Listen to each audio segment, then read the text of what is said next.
Good evening, ladies. This is my second time trying to make this video. Hopefully this time it works. Today for me is cycle day 8, I think, if that's correct. Cycle day 8.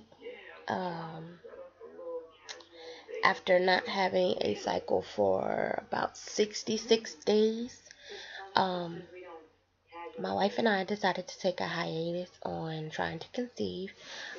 We took a hiatus for 5 months. Um, During the 5 months, I continuously took my metformin, which was 1,000 milligrams twice a day, up until our appointment with our reproductive endocrinologist, Dr. Bloom, with the Georgia Center for Reproductive Medicine. We had our appointment on November 25th at 1 o'clock. In the initial consultation meeting, we basically discussed my cycles, any issues that we may have, as well as ask any questions that we may have to the doctor. From the information that we provided to Dr. Bloom, he stated that my issue um, seems to be an ovulation issue. Now, many women who have PCOS, um, they either ovulate normally or they don't ovulate enough, but are not don't ovulate enough, but think that they're ovulating, but in actuality, their body isn't producing a how can I say quality egg, a mature egg, put it that way.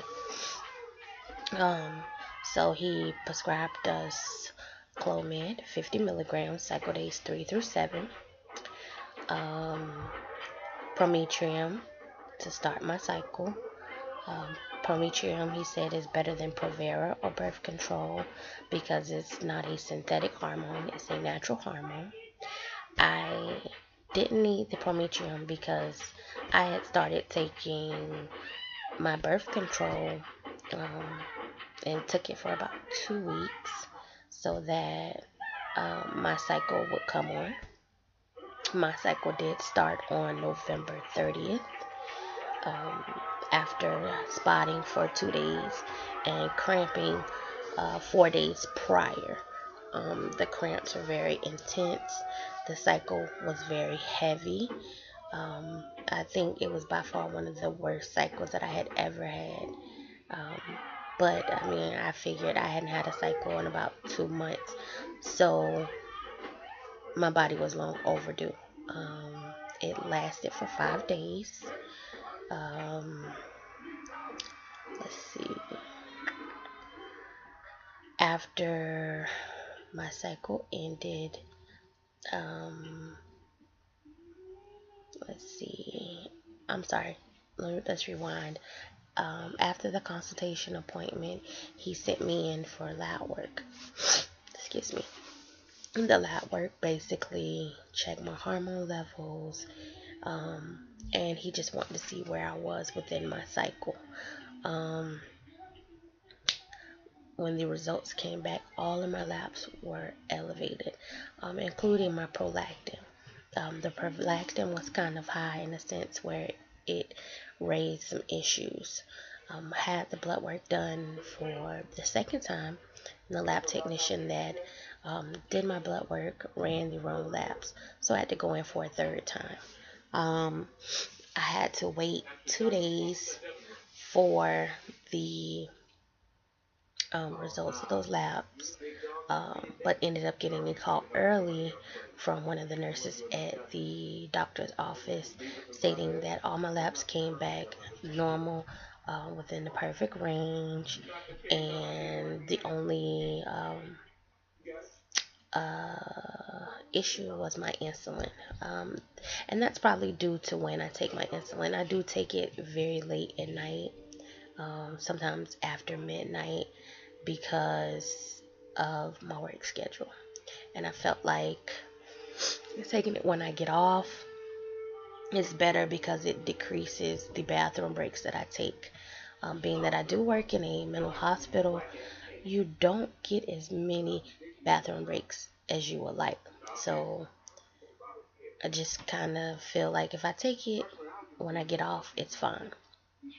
Um, so when I started taking my Clomid, I picked a designated time, 2 o'clock, right before I go to work, to take it. Hey, I decided along with taking the Clomid, I might as well take the metformin at the same time. Side effects that I experienced with the Clomid: hot flashes. Um, they weren't really bad, but I did have hot flashes. But I've had hot flashes with the metformin as well, so they were kind of manageable. Another side effect that I did encounter was headaches. The headaches were very, very bad. Um, I had sensitivity to light, sound, smells, everything aggravated me. A lot of people said that they had mood swings. I don't think I had any mood swings at all. Um, that was about all that I encountered with the Clomid. Um, Tomorrow, which will be Cycle Day 9, I go in for my HSG. The HSG will test, um, will basically be inserting dye in my uterus, um, throughout my fallopian tubes to see if there's any blockages, um, any inconsistencies with my uterus or my tubes. I'm a little nervous, because I've done some done some research. Sorry, done some research and been speaking with a couple of my friends that have had an HSG done, and basically I'm a warrior wart.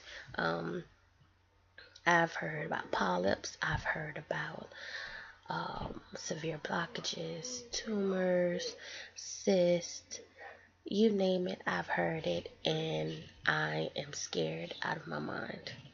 I am scared to the point where I don't even know if I want to go through with it, because I don't think I could handle any bad news.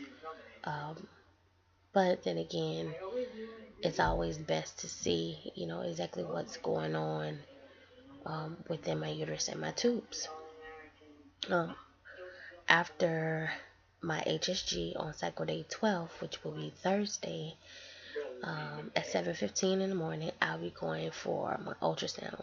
The ultrasound will check, my follicles, and I think it's going to see, if I responded well to the Clomid, and pretty much tell me if I'm close to ovulation or not. I will start testing for ovulation starting tomorrow morning. Dr. Bloom, told me to check once in the morning, once in the evening. So twice a day starting tomorrow, which will be 2 days after finishing Clomid. Um, let's see. I think that's pretty much it as far as where we are within our cycle. We were thinking that the IUI would be very expensive, but in actuality, it's not. For one cycle, I think we're paying, about 400.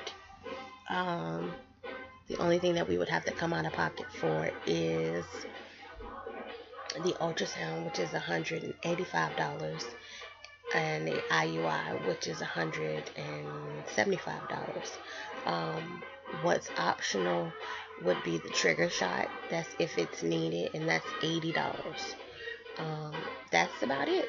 Everything else is covered by my insurance, and we're very hopeful. We have a wonderful donor that, has been with us, every step of the way, during our hiatus, and just this cycle, of new upcoming things. So I just hope that everything goes well. I'm gonna go ahead and end this video because it is longer than I expected it to be. So if you have any questions, comments, or concerns, please feel free to leave it below. Remember to rate, comment, and subscribe. Love you guys. Bye.